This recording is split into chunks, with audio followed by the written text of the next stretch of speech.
So yun mga kosa, balik na tayo dito sa part 2. Ito na yung pangako ko sa inyo na part 2. Dahil natapos na natin yung mga pinalinis sa atin na sapatos. Ito naman, tapusin natin to para makapag-proceed na tayo sa mga susunod na gagawin.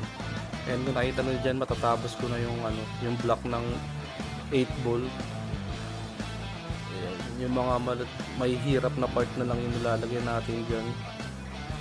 Nahihirapan tayo kasi wala tayong detail brush eh. Hindi pa tayo nakabili. Order tayo nyan kay Artworks. Sorry, Artworks. Order tayo nyan kay Artworks. Pati ng mga pink. Buwelo lang tayo mga kosa. Yung nakikita nyo dyan, kitang-kita na kung anong design ba yung ginagawa natin na yan.